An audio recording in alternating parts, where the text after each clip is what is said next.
Assalamu alaikum, everyone. Welcome to the first episode of Life in Lockdown with me, Hayyan Bhabha, for Urban Muslims.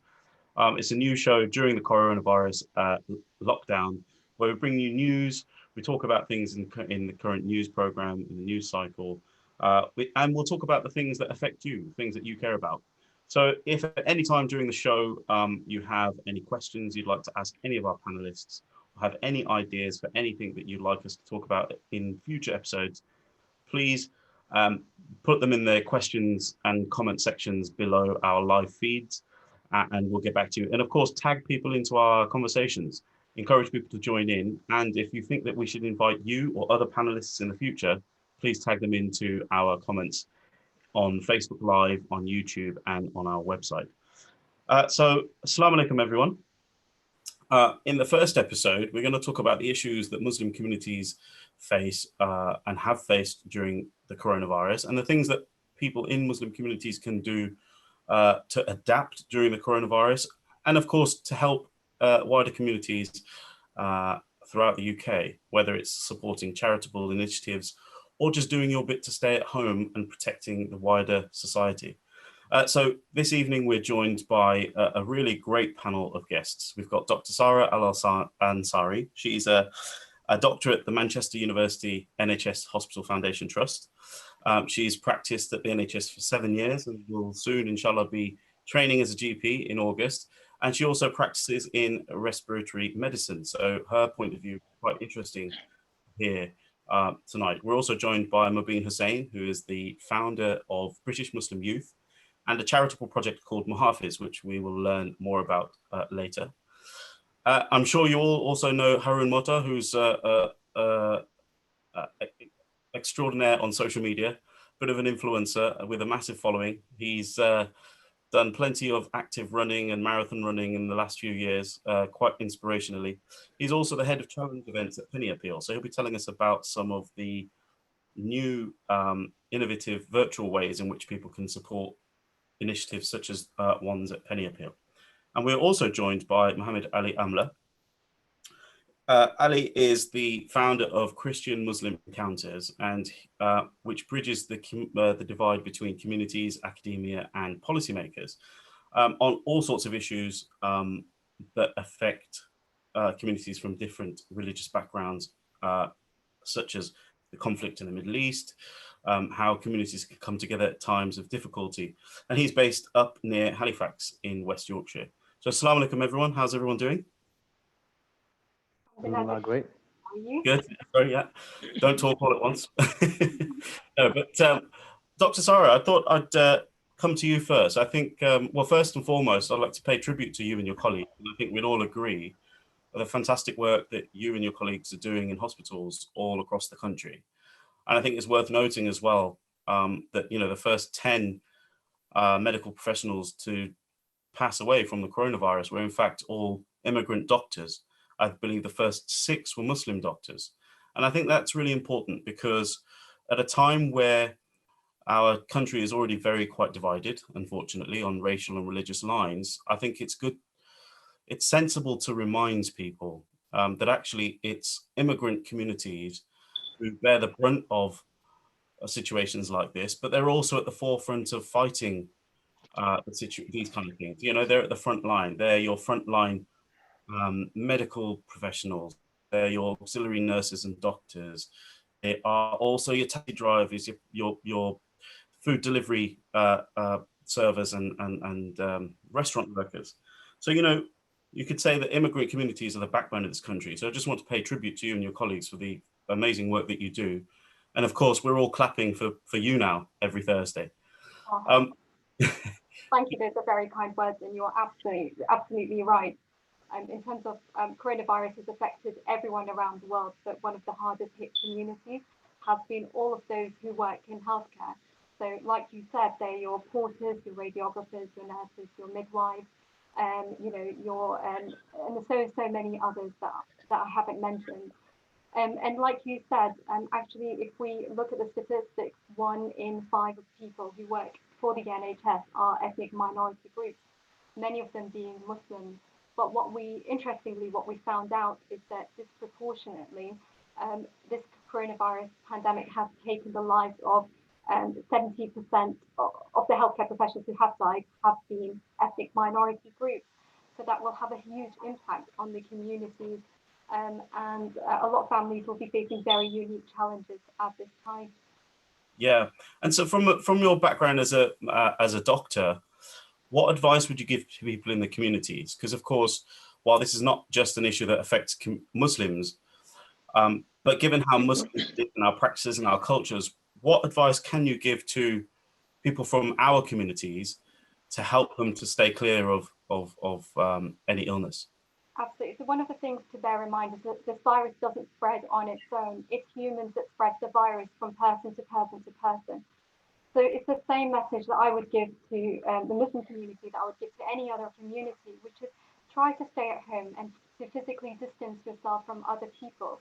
And I know we're going to face some unique challenges in the months ahead, especially with Shahr Ramadan coming sort of in the coming week.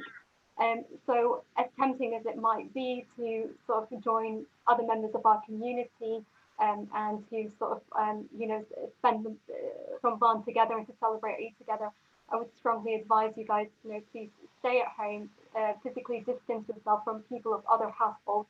We want to get on top of this. We don't want the virus to continue to spread. Yeah, sure.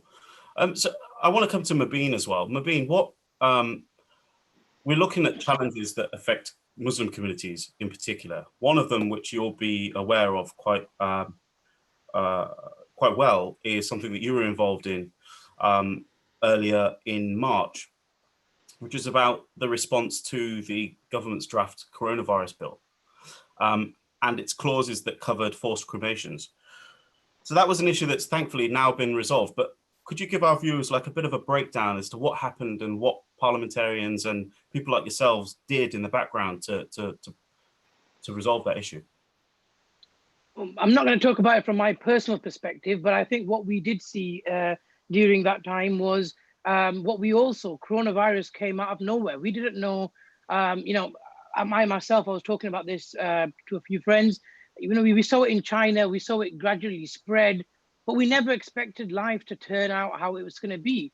And I think, look, this is unprecedented times, and in unprecedented times, there need to be decisions, there need to be legal structures that are put in place that can deal with it. I think the government, a society as a whole, had to change and amend, and in those changes and in them amendments, people were being overlooked, certain things were not being considered. And I think what happened there was parliamentarians put the view that religious communities, the issue of cremation, the issue of death actually is sanctimonial and is something that is very important, and we have to take care of it in it. But I think at the same time, what we've realized in this pandemic is that life as we knew it is not the same as it was.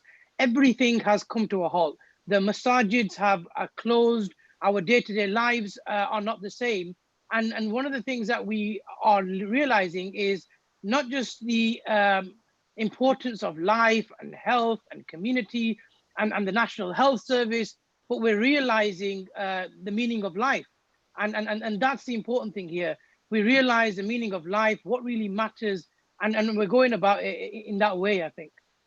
No, and I think that's really, really important. And I think that it's important to highlight that Muslim communities across the country have again been leading by example in how we respond in protecting not just acting responsibly within our own communities, but also for the wider communities. We have to remind people that it was mosques and Islamic centers and mosque membership organizations that were calling for their places of worship and centers to be closed. 2 or 3 weeks before the government decided actually they need to introduce social distancing measures.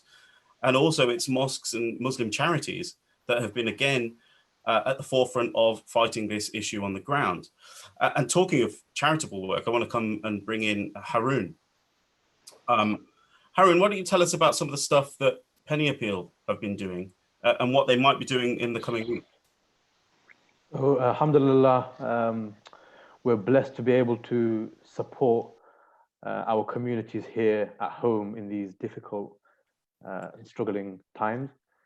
We are an international global humanitarian charity, and as much as the work that we do overseas, in 30 crisis hit countries globally, across Asia, Africa, the Middle East. It's so important that we ensure that charity does start at home. And it's surprising just to see, how devastating this crisis has been.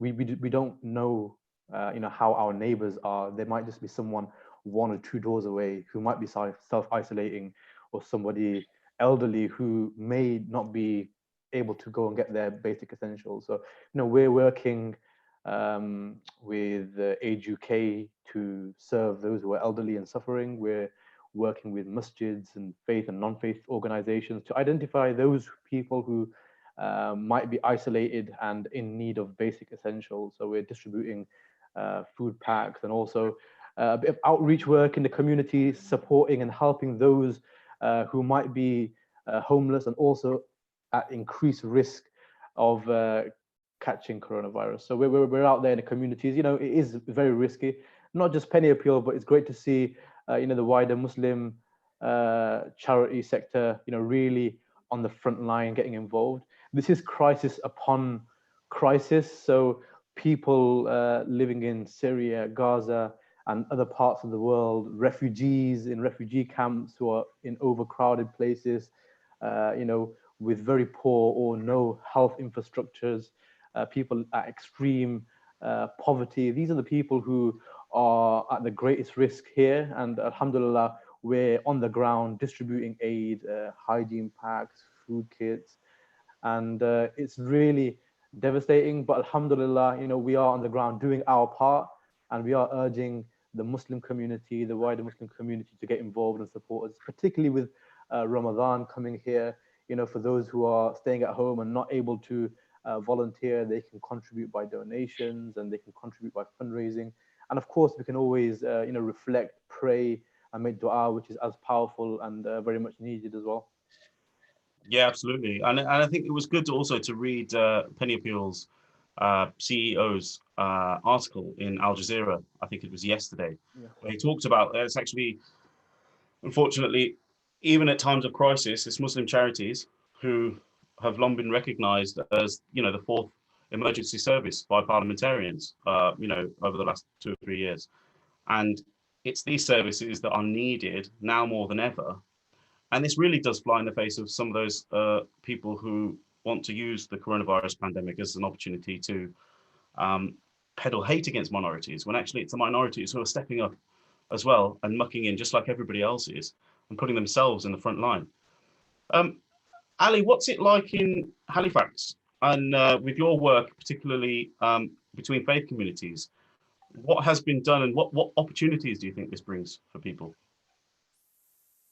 I'm at a very interesting juncture, because I've currently in a process of revisioning, rebranding, and relaunching Christian Muslim Encounters. Unfortunately, because we're seeing such polarization at this moment in time, this also gives us a great opportunity to focus on building bridges. And what does that building bridges actually mean? Alhamdulillah, we've got great charities serving communities, but where are the spaces that we're creating to collaborate more effectively with leaders, but also activists from different faith communities? So for me, particularly from a Christian Muslim Encounters perspective, we're putting a pause on our operations for now, to take a time, to have some time for reflection, to think about what are the challenges going forward, and how do we respond to those challenges in the future as well.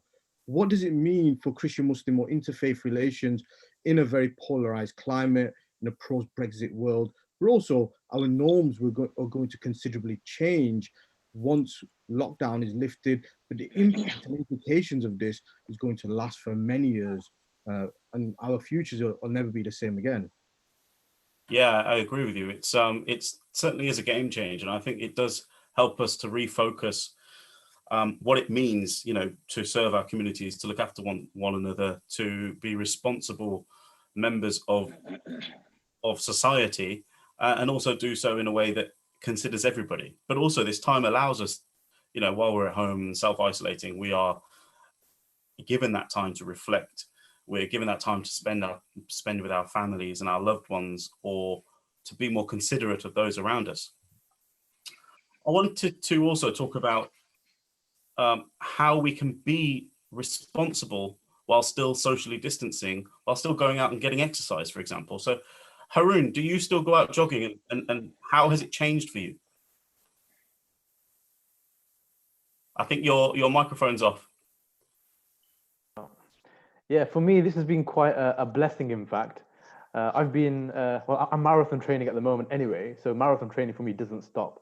Yeah. And the moment our Prime Minister announced that we're allowed to exercise 1 time a day, like, it was the best news ever for me. And so yeah, I ran 7 miles this morning, and I'll be doing 12 tomorrow. For me, training is so important for me because I'm an athlete, but I think for the general public, I think exercising and staying healthy physically and mentally is paramount. We're human beings, we're people, and in lockdown, we've got to carry on living in a sensible and healthy fashion, of course. So, you know, whatever our hobbies are, that doesn't have to stop. We have to carry on being people. If we like socializing, socialize online. And if exercise is important to you, then, you know, carry on exercising. It's great to see so many online classes, yoga classes, home workouts. And it's strange and a bit funny as well. We joke about it that everyone has become fitness experts these days, blogging there online. But that's great for motivation, and it encourages people to do their bit as well. I mean, for me, I'm carrying on training. I think lockdown has been here with us since 20th of March, and I've probably run about 200 odd miles in this one period alone. I'm running about 35, 40 miles a week, alhamdulillah. So I've got my goals, and that's what keeps me motivated. But I think for everyone out there, it's important that we also set ourselves goals, have routine, and have things to look forward to. And if we're not the exercise type of people, then it's so important more now than ever that we're not inactive. Physical inactivity costs the NHS millions, and now is not the time to become inactive and put an additional burden on our NHS heroes. So, Absolutely. Yeah. And Sarah, how would you advise people to go out and exercise if they want to, and to do so safely? But also, when would you advise them not to? To be honest, there's no right or wrong answer to this. What I would advise is that people, yes, do go outside for a jog, for a run, but obviously bearing in mind that they need to physically distance from others.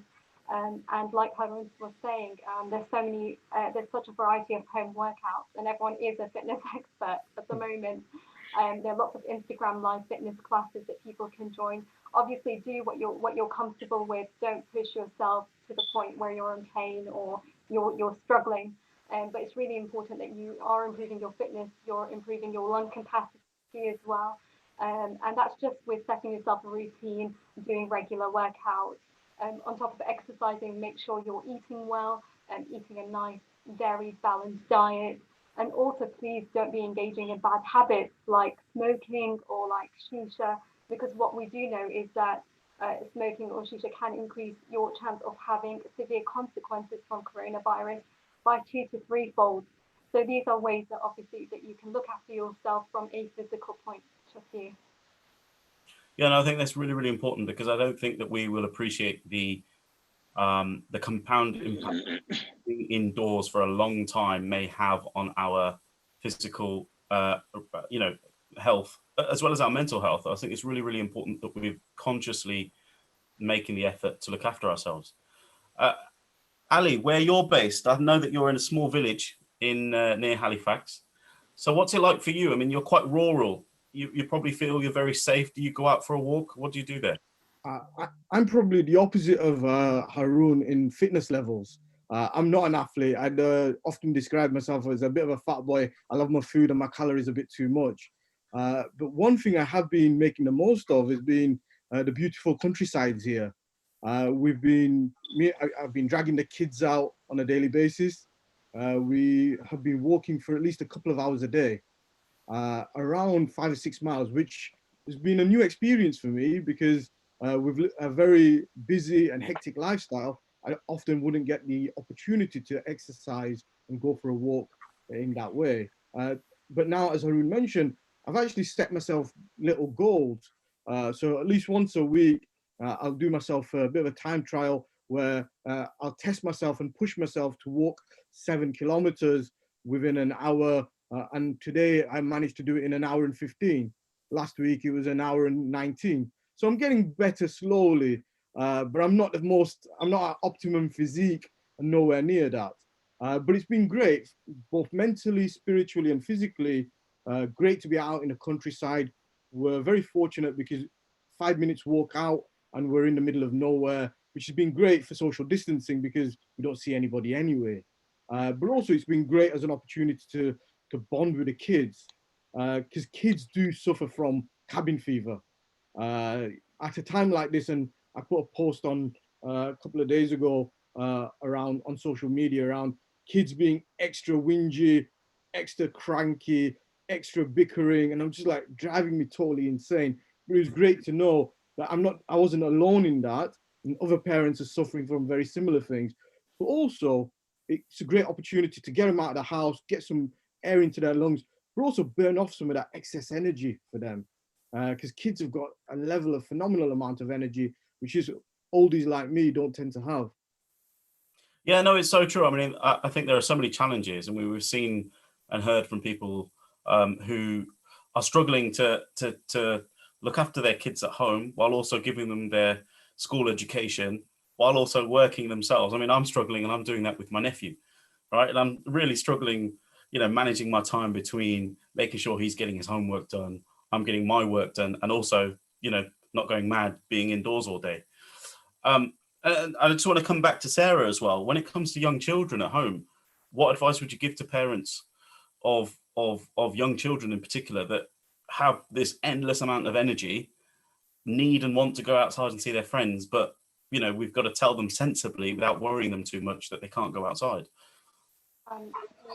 Honestly, it's difficult to give advice because I don't have young children myself, but I would say probably set some routines for them and keep them engaged, keep them mentally active. Don't let them sit down for endless hours watching television if you can help it. Give them nutritious food. It's very, very difficult during these times. I do know that some schools are having like online learning platforms where they're having educational activities that children can access that way. So that might be a productive use for the child's time. But I can appreciate it must be a really, really challenging time for all parents. Yeah, sure. Thank you for that. And just a reminder to all of our viewers, of course, if you have any questions for any of the panel members or any other discussion points, please send them in the comment section. Please do subscribe to Urban Muslim's social media channels on YouTube, LinkedIn, Facebook, Twitter, Instagram. Join the conversation, follow the news articles. There's a lot of excellent work being done by a lot of people behind the scenes who are bringing news and analysis to a younger audience, hoping to engage everyone in both politics and current affairs. I want to bring some positivity also to the conversation today. I want to talk about Mubin. You started a project called Muhafiz. Tell us more about that project, what it's been doing, and I think you celebrated somebody's birthday recently too. Why don't you tell us about that? So Muhafiz was set up as a project part of British Muslim Youth and Rotherham Muslim Community Forum after Britain's First actually came to Rotherham a few months ago. And what we realized is that these far-right groups were coming to Rotherham. They could be a threat like the attacks we saw in New Zealand. Because if people remember, the attacker in New Zealand, on his gun, he actually wrote, "This is for Rotherham." So we realized that if this individual can murder and pillage Muslims around the world in the name of Rotherham, then this can very much happen in Rotherham. And when Britain's First turned up to 4 mosques in Rotherham, we realized that, look, there's some security issues that need to be dealt with, and we have to protect communities. And on the back of that, a group called Muhafiz was set up. Muhafiz actually defines as guardian, and we set that group up to be the guardian of the communities, to protect against far-right individuals.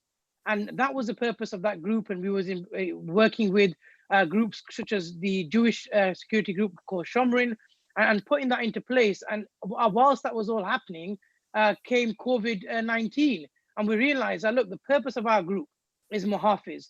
The reason we set up is because we know we want to protect our communities.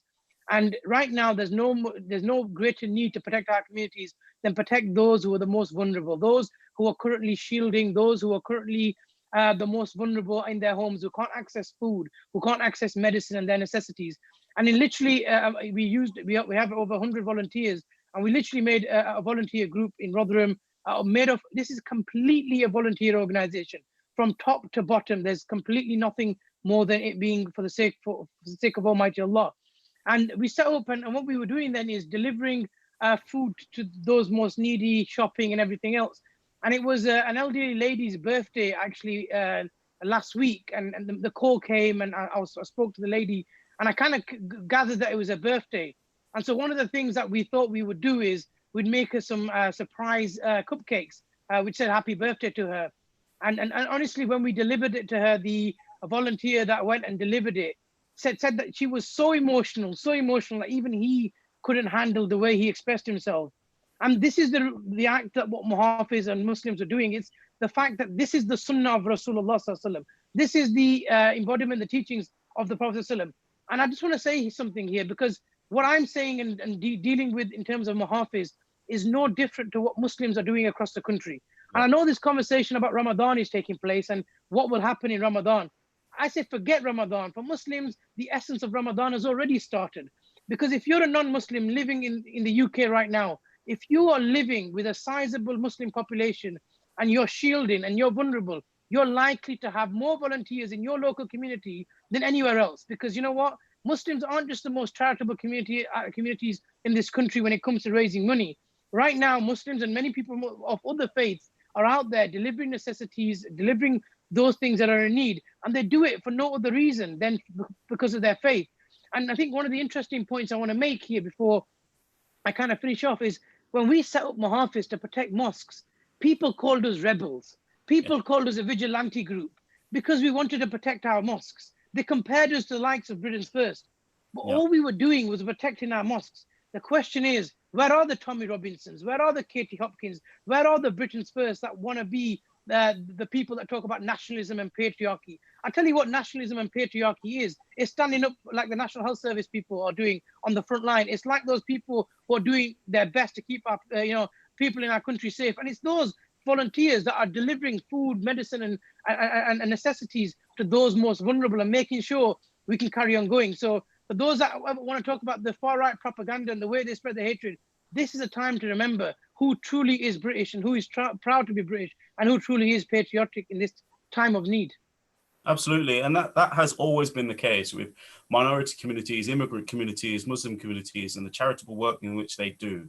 They consistently step up. And I think that we should celebrate that.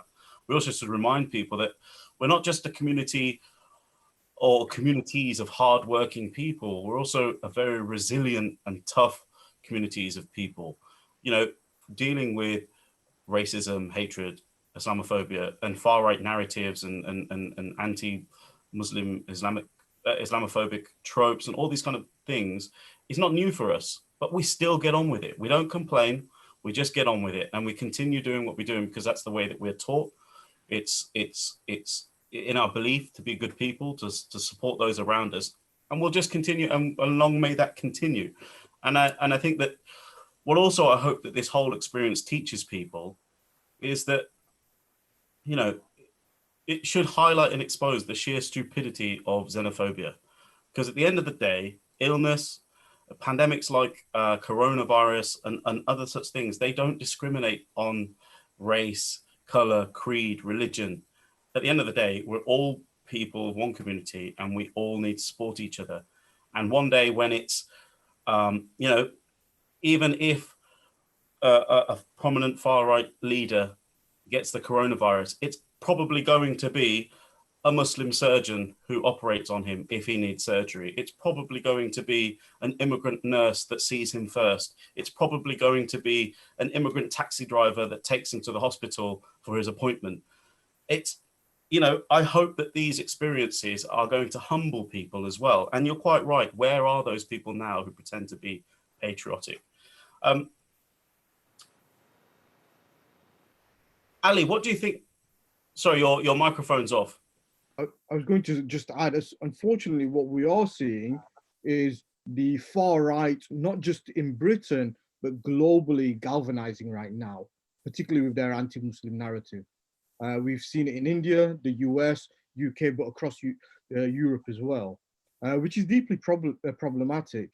And for me personally, again, where I live, I've not suffered from any racist attacks or anything like that since I've moved here 2 years ago. Unfortunately, I was walking, I was on my way home from one of my walks a couple of weeks ago, and somebody decided to call me the P word. Very out of the blue. It took me aback and it shocked me, and it took me back to the days of the 80s and 90s where, you know, P bashing was the norm. And it worries me now that racism has become unfashionable. Islamophobia, unfortunately, is becoming fashionable. And we do need to, as communities, need to think about safety, yes, but also how do we challenge Islamophobia? But firstly and foremostly, how do we better understand Islamophobia?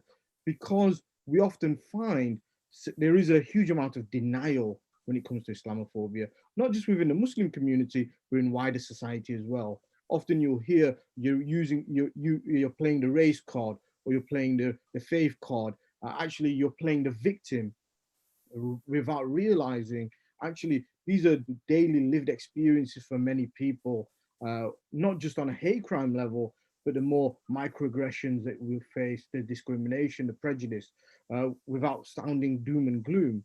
Yeah. But I do believe as a society, as a country, we need to be much less tolerant of Islamophobia, both at a political level, but also on a community level as well. Sorry, I'm getting on my soapbox now.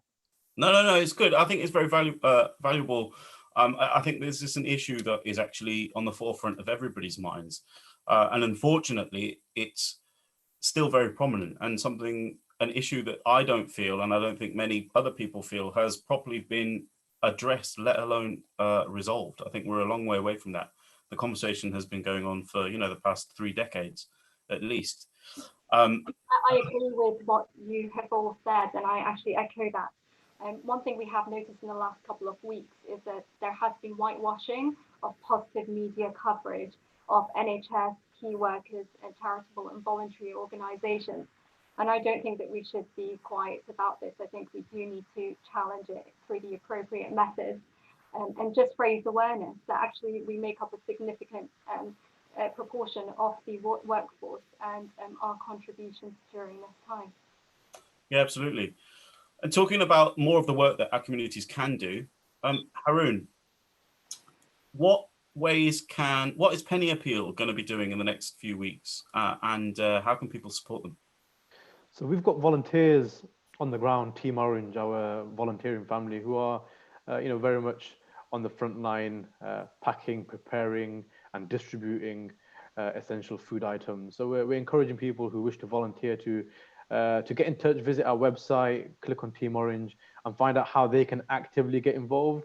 If anyone isn't able to volunteer and support those who are isolated or vulnerable at the moment, they can consider donating to Penny Appeal. We're on the ground. Our coronavirus appeal has gone global across Syria, Gaza, Uganda, Pakistan, Mozambique. We're everywhere, and here in the UK as well. So, a small donation can go a long way. So pennyappeal.org, people can donate. My particular remit of work is challenge events. So I encourage people to get active, to take on physical challenges, runs, treks, cycle events. A lot of our events, of course, have had to be cancelled and postponed. But post-pandemic, once this is over, there's so many opportunities, and people can look at these opportunities and consider signing up now so that they've got something to look forward to. We've got travel opportunities, and I'm sure people are wanting to get out of their homes, whether it's to trek to Mount Everest Base Camp or to do their local 10K. These opportunities are available. But in the meantime, next week, we're launching a host of Penny Appeal virtual challenges. So these are things that ordinary people can do from home. And it's a chance for people to get active, set goals. And these are for all abilities. You don't have to be an athlete. You can be an elderly person. You can be someone of low physical ability. We're just encouraging you to walk, jog, run, and this can be done from your home. So if you visit the Penny Appeal website, before Ramadan, these events will be launched. And of course, it's not just a chance to push yourself and promote, encourage yourself to get active, but it's a chance to fundraise and make a difference. And we know, as Muslims, charity isn't just about giving from your pocket. It's about, being active in charitable deeds. And that can be done through volunteering, living by example, and encouraging other people to do good as well. And it's great that you can do and take part in these charitable activities whilst also fulfilling personal goals as well. And for me, that's one thing that I find very satisfying about my job. I love mountain climbing and I love marathon running, and I can do this for charity. And this year, later on, inshallah, I'm running 4 full marathons in the space of 5 weeks. So I'm running Berlin, Chicago, New York, and London Marathon. And that's a lot of work, and that's why I'm taking my training seriously now. But it's great that I can fulfill my sort of personal goals and hobbies, and also achieve sadaqah and build for my akhirah as well. And I encourage people to see charity as a beautiful gift that Allah has given us, and we can still practice this from our homes, whether that's giving £1 a day from our pockets, or whether it's sharing and promoting the good work that all of our Muslim charities are doing on the ground, and also by considering to get involved. So these Penny Appeal challenges, virtual challenges, are going live next week, and they're a fantastic opportunity, and it'd be great for people to get involved. If people want to ask questions, they can follow me, connect with me online through Facebook, Twitter, and Instagram. My contact details are on all the Urban Muslim posts, so connect with me, and I'll be more than happy to assist people in getting involved, and also helping people achieve any personal goals that they might have as well, inshallah. That's good, inshallah. And no, it's really, really valuable work that Penny Appeal does, and as well as all other Islamic charities, Muslim charities in the UK that do work both at home and abroad. And I think it's really important that that work continues, and not for the sake of credit, but I do think it's important that that work is positively highlighted, so that everybody sees it, so that people can make up their own minds about the contribution that Muslims make in a number of different ways in the UK. Mubin, I know that you're also engaged with a lot of mosques and Islamic centres throughout the UK, both I think in the southeast as well as in Rotherham.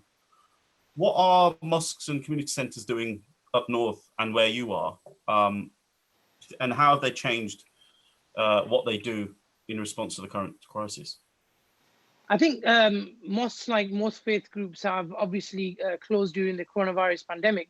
And I think one of the things that mosques are doing, like schools, like businesses, like everything else, is actually becoming virtual hubs where they can connect with congregants, across the country, but also in their communities. I think there's something very there's something really powerful about local mosques. I think your local mosque is something that people really connect to. So just because everything has now gone virtual, people aren't saying, okay, let's now listen to a khutbah or a lecture from the imam, in a different part of the country. They still want to be connected with their local mosque, their local community. So what mosques are doing is actually connecting with their local communities. Some mosques I know across the country have become, places for end of life care. I know some mosques are temporary morgues. I know some mosques are now preparing and supporting actually the delivering and the making of PPE equipment. Mosques are delivering food. Mosques are becoming the hubs to support, ghusl facilities. The reality is mosques have taken upon themselves a lot of the things to support their local communities. And I think one of the things that we do see is that one of the biggest things that mosques did, and I think it's a reflection of what we see in other countries around the world, especially with certain announcements being made today, is in the UK, mosques were they were quite advanced. They took the scientific evidence on board. They took the Islamic jurisprudence and Islamic scholarship, and they were very early in actually putting in their protections to save the lives of so many people. And these are hubs where people can, and I think Sarah can come into this, hubs where the spread of coronavirus is huge. So this idea that during Ramadan, majority of mosques are going to be doing Taraweeh prayer or something, it's not something that, crosses my mind. I think that's something that people want to bring up. It's a conversation starter. The reality is almost every mosque in this country is closed. And my message there is for some young people, or some people as a whole, who are quite careless of this and are across communities careless in dealing with this. It's not something specific to any faith or background. Those who are careless are actually putting a burden on the National Health Service, are actually putting lives at risk. And those are the people who need to reflect and rethink what their actions are doing. And it's nothing to do with any faith, any mosque, any faith institution, or any specific group of people. Yeah, no, I think, and I think it's very, very accurate to say that rather than mosques and Muslim communities being more of a risk to wider communities, they're actually protecting wider communities.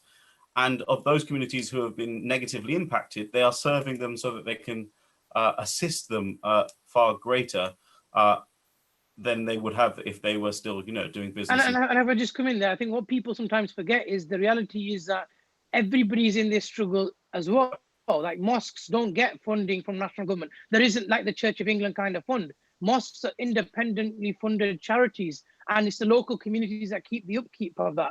When you look at Muslim communities who are taxi drivers, who are many people in the gig economy as well, Muslims aren't the richest community in this country, though they may be like, giving hugely, most generously in many ways. They are some of the most poorest people in this country, and they're the people that keep those same mosques afloat with their local charity, and those same institutions are now also on the brink of this, actually struggling with funds, and at the same time they're trying to do their best. I think we have to look at it in the context of where people are struggling, where people are giving. It's actually huge sacrifice that is being made, and it's being made because we are like anybody else, citizens of this country, and we are all in this together. Absolutely. It's a really, really valid point to make, because I don't think people will appreciate that actually the majority of mosques and community centres and probably other places of worship raise their money from their congregants who attend regularly, whether it's daily or weekly, through donations. So I think that it's even more remarkable that faith and minority communities across the country are still at a loss to themselves, still serving their wider communities. And I think this is a message we really, really need to hammer home, especially in our conversations with people from other communities, because we unfortunately need to address this false narrative by right-wing commentators and the far right that that Muslims or other minority communities don't do anything great for this country. But in fact, we're just doing what we always do, which is serving more than just ourselves, and often at our own loss. I think that's really, really valuable. Thank you, Mubin, for bringing that. I just want to share some comments that some people have talked about in our live feeds. We've had Yassine Al-Ansari, maybe a relative of Sarah's, saying that he'd like to thank all the speakers for supporting the cause of Muslims in the COVID area. We've got the Sultan Bahu Trust on Twitter saying it's an excellent discussion, and I hope that we'll keep this up on a regular basis. Inshallah, we will. It's great to see the good to hear of the good work that you guys are doing, and thank you so much again for joining this conversation. We've got a few more minutes left, and I think I want to sort of open it out to discussion. So feel free to chime in at any time. I'm going to start with Sarah first. Yeah, I would like to echo what Mubin had talked about before. I was really, really impressed actually by how quickly our mosques and our community centres have adapted to this coronavirus crisis, from creating virtual hubs and seminars and lectures and talks that we could all access and engage with, to raising charitable donations to help those who are facing quite an economic hit from losing their jobs, to essentially just struggling with the current situation, but also how we've adapted in terms of how we looked after our loved ones who are sick in hospital, and how we care for people who have died in our communities. So the fact that our mosques, like members in our mosques, have trained now to do ghusl and to bury our dead wearing full PPE, and it was such a fast reaction time from the onset of the coronavirus crisis to now. Again, I've been impressed with how we've coped as a community with the unique challenges that we face. No, I agree, and I think it has been quite humbling and moving to see the ways in which our communities have really stepped up, and I think it's really, really fascinating at the level of professionalism and how they've done so collectively. For the first time, I think Muslim charities, Islamic centers and mosques, who may be part of different umbrella organizations, have joined forces to support their wider communities in dealing with religious services like deaths and burials and ghusls, etc. Ali, if I come back to you, as a person who works in interfaith relations, what would you like to see happen post this COVID era? So we're at a very interesting juncture when we're not giving the onus that we need to give on interfaith at this moment in time. But what I would also like to see is going beyond our tea and samosa interfaith. It's very easy to come together, to have your tea, samosas and cucumber sandwiches, and then have a few nice words and then leave again. Actually, what we need to see more of is genuine interfaith solidarity, interfaith social action. So Christians, Muslims, people of all faiths and none, standing shoulder to shoulder, serving wider society, dealing with issues that are affecting our communities. And how do we get to a tipping point in that regards? So I'm having a number of conversations around developing training tools to train future imams and priests around interfaith relations. And what does that mean? And actually, how do we get, and we have to start with the tea and samosa. Unfortunately, for some, interfaith has been stuck at tea and samosas. We need to get social, but we need to go beyond that as well. How do we take a more politically nuanced and savvy approach in building relations and dealing with issues? So it's actually creating institutions, and that's the emphasis that I'm going to be doing right now with Christian Muslim Encounters. We're going to be co-producing a new strategy with our communities, also faith leaders. It's a bit of an uncertain time, so it's a great time to re-strategize, but also to rethink outside the box what we're going to do and how do we make Christian-Muslim relations, the interfaith, more relevant for communities, but often asking the question, why interfaith? I often facilitate workshops in different communities around why interfaith, and actually people are quite shocked that they very rarely ask the question of why do we need interfaith relations? What are we going to deal with? And the challenge that we're facing right now, and I speak of this quite often, it's easy to bring liberal Christians, Muslims together, but it's much more challenging to bring people who are more conservative around the table for conversation, but also to get them to start working together. Because often there's some inherent fears around diluting their faith or compromising their faith, which we need to create spaces to discuss, explore, but also challenge. And how do we create those spaces? So there's a lot to do. I believe if we can get to a tipping point, we may begin to see things change. Having said that, I have to acknowledge there is great work taking place already. I've seen the landscape shifting and changing in the last 10, 15 years.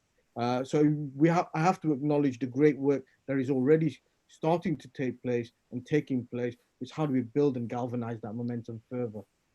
Yeah, no, I think that's very, very important. I think it's really important, especially now that we are unfortunately faced with an issue that affects all of us, not just any one community in isolation, that we are, although apart, we are brought together with one challenge. And I think that once this challenge is over, we need to be brave enough to continue that rather than go back to business as usual. And I think many commentators have talked about also when we do that, we need to also be better disagreeing with each other and coming to terms with how we disagree with each other, but also respecting each other's beliefs and differences of opinions. And I think that is really, really challenging. But like I said earlier, I think that the one thing that I sincerely hope that comes out of this is people will be humbled by what we're going through and realize that we are just one human race and that we need to come together to defeat a common enemy, in this case, the pandemic. I think humanization is really important and finding our common ground is really important. But as you've said, how do we navigate and deal with difference is becoming increasingly challenging. And how do we do so in a respectful way? And that's can only be done through interaction. I often talk about interfaith in single communities, saying interfaith can be an academic exercise, and we can have your academic or intellectual acrobats for as long as you want. But unless you step out of your comfort zone to meet the perceived other and stretch yourself in speaking to people, that's the only time interfaith will become a reality. So it's about taking people with you on a journey. And it's also then taking a step back and saying, and acknowledging not everybody is at the same place as everybody else. So how can you walk alongside different communities without stigmatizing and marginalizing them to come on that journey with you? And that's going to be the challenge going forward. No, I agree. And that's a very, very interesting point. Haroon, what do you think the challenge will be for the charitable sector post coronavirus? You might need to switch your mic on, I think. Yeah, so right now, of course, not just the Muslim charity sector, but the entire charity sector is set to lose, hundreds of millions of pounds because of the pandemic. With the amount of events that have been cancelled, so there's a massive loss of income. Secondly, of course, with the financial crisis, with many people affected through employment, this is very much unprecedented times, and we are approaching a very different Ramadan. Typically, you'll see the Muslim charity sector flourish in Ramadan. This is the one time in the year where we kind of work 24/7 because majority of our income comes through this month, and British Muslims are reported to have been giving 100 million pounds in this 1 month alone. I think at the moment Muslim charity sector are looking to get through this Ramadan under whatever damage limitation there is, but then picking ourselves up afterwards and trying to resume normality. I know there's a lot of staff out there who aren't working at the moment. Allah make things easy for everyone. But poverty exists, and our work needs to continue. And as much as our operations have been limited to protect, charity workers and our beneficiaries, these are also some of the people who are most vulnerable. So our work has to continue. It is very much unprecedented. So there's a lot we don't know. I think we just have to take every day as it comes. And that's a bit of advice that we can probably give to everyone, really. Take every day as it comes and set a bit of routine, set goals. And that's what I'm trying to do personally as well. I'm trying to carry on my work at the same time. I'm trying to carry on being a father, a husband. I'm trying to, fulfill my religious duties for Ramadan coming here as well, inshallah. May Allah make this challenge easy for everyone. And I guess it's an opportunity for us to reflect and try and be the best we can. There are blessings in what has been presented with us as well. The amount of time I'm getting at home with my family, I couldn't have ever prayed for anything better. And being in the charity sector takes me away from home so much that it does burden me at home. And right now, things can't be any better, alhamdulillah. No, alhamdulillah. And I think that's really, really valuable because it reminds us of what we should be looking after in the home. It reminds us of our responsibilities. It's a very, very unique experience, and I don't think we'll ever witness something like this again. I certainly hope not. I want to talk about two more things very, very briefly. We've got 5 minutes left. We're getting a lot of good, positive comments on social media. A lot of people are saying that, for example, when talking about interfaith work, education is the key, and that we're doing a great job here raising awareness of what Muslim communities are doing to serve everyone selflessly. A lot of the speakers have received praise for, speaking up and doing your part in the work that you do. So thank you again for your incredible contributions. Again, just two more things I want to talk about. One, we will be doing a panel discussion on Ramadan. So I don't want to talk too much about what is coming up in Ramadan, but I will come to you, Mubin, as the last discussion point about Ramadan. But before I do, Dr. Sarah, how can, coming from being a practitioner, how can people both now and coming up to Ramadan make things easier for you and your colleagues in hospitals while also looking after themselves? What advice would you give to people both now and for Ramadan specifically? People will have noticed that there are a lot of changes in the healthcare sector. Importantly, to realise that if you do need to see a medical professional, our GP practices are still open. And if you think you're having a life-threatening emergency, like a heart attack, a stroke, a bleeding that won't stop, an allergic reaction, please do come and see our emergency services. What we would advise from now and sort of onwards is that if you can, call ahead of time. Either call the 111 services so that they can give you medical help and advice on what to do, or call your relevant specialty department. So, for example, call the obstetrics department before you come into hospital, and that way we can just try to mitigate the risk of spreading that virus around others. Thank you so much. I hope that people would follow sensible advice such as that and really, really think about the wider communities, but also the burden that they'll be saving hospitals and practices around the country. And Mubin, coming back to you as a final discussion point, Ramadan, what do we have to look forward? What do we have to look forward to this Ramadan? What other things are mosques doing during Ramadan, despite them being closed? And what else can families be doing at home? Thanks for that. I think I just want to say a few things about individuals as well, because this is a weird time. And I'll be honest with you, I sat at this computer yesterday thinking the show was yesterday. That's why I messaged for the link. And like my family were laughing at me when they saw the date. These are weird times. I think I woke up one of the days thinking it's the weekend. I realized I had to work. I don't know, people are probably going through this pandemic trauma in different ways. But one thing I would say to people is, especially young Muslims, when it comes to death, we realize the importance of death and the life hereafter. But we don't remember the purpose of actually coming to life. We spend so much of our life actually working and doing other things. If we calculate the amount of time we spend doing our career goals and everything else, we need to ask ourselves, what was the purpose of even coming to this world? And I think this is a time we have to reflect.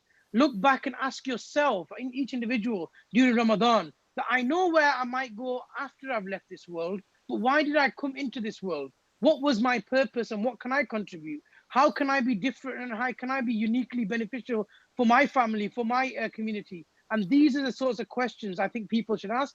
More than anything else, reconnect with oneself and reconnect to understand, what is my purpose? What is the purpose of being here? And honestly, try to get through this pandemic, on a day-to-day basis and try to figure out what's going on, because it is difficult. And I know from my own experiences, I don't know what kind of weird things you guys have been doing, but I can only talk from personal experience.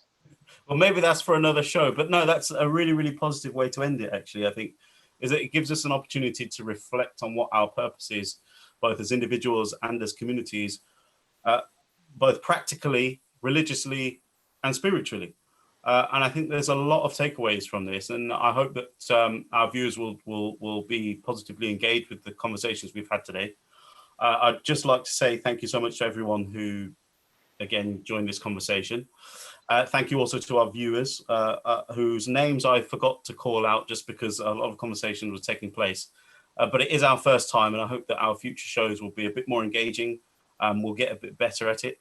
And also, I mean, talking about doing new things, this is totally new for me as well. A little bit out of my comfort zone. I spent about 2 days trying to fix this studio behind me. Mm-hmm. So, I think that it's challenging times, but I think that we need to embrace it with some positivity, take it on the chin, and we still need to live, and we need to remember why we're living. Finally, I'd also like to thank Sarah, Usman, Mustafa, Amir, and others, people doing all this wizardry in the background that are allowing us to safely do this live discussion remotely so that we can be at home and delivering, some positive messages and discussions to our viewers and readers on the internet in a safe way. Thank you again for joining us. This has been our first episode of Life in Lockdown with me, Hayyan Bhabha. Thank you again to Dr. Sarah Al-Ansari, Muhammad Ali Amla, Mubin Hussain, and Harun Mota. We'll be back again, hopefully at the same time next week, inshallah. And if you have any ideas for discussions or any ideas of who we should interview in future panel shows, please let us know in the comments below, and we will see you next time. Thank you, good evening, and assalamu alaikum.